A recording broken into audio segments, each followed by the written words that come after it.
waxaa jiri jiray nin malaayga soo daban jiray maalin walba. Maalin maalmaha ka mid ah iyadoo xaaskiisii ay jarjarayso malaygii waxay ka dhex heshay calooshiisa luul. way la yaabtay.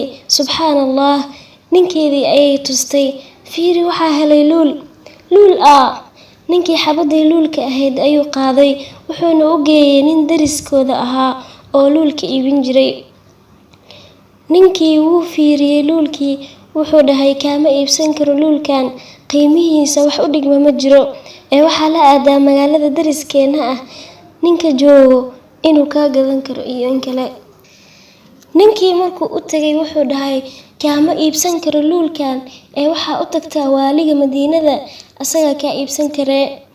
ninkii wuu soo baxay, wuxuuna soo ag istaagay qasriga, wuuna sugay ilaa laga geliyey.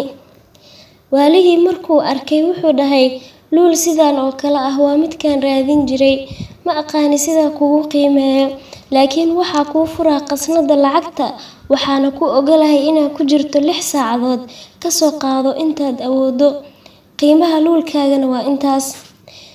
ninkii miskiinka ahaa wuxuu dhahay mudane 2 saacadood iiga dhig, 6 saacadood oo dhan maxaan ka dhex qabanayaa qasnada. waaligii wuu ka diiday, wuxuuna dhahay waxaa ku siiyey 6 saacadood, soo qaado wax allaala waxaa rabto.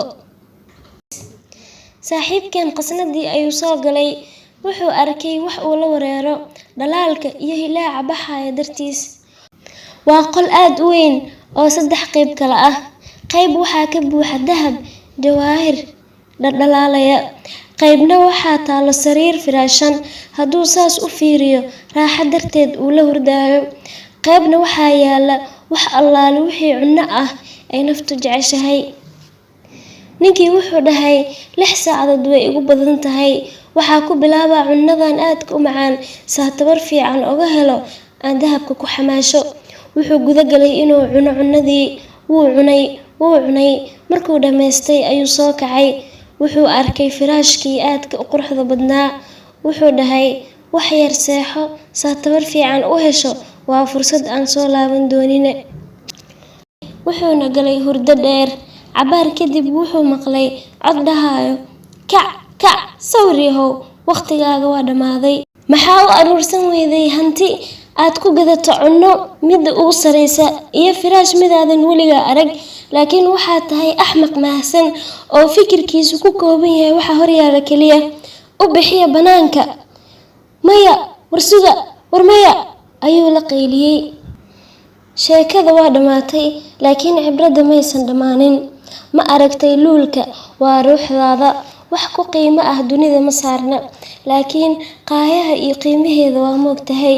ma aragtay qasnadii waa adduunyada siday u weyn tahay iyo sidaa ugu dhex lunnay.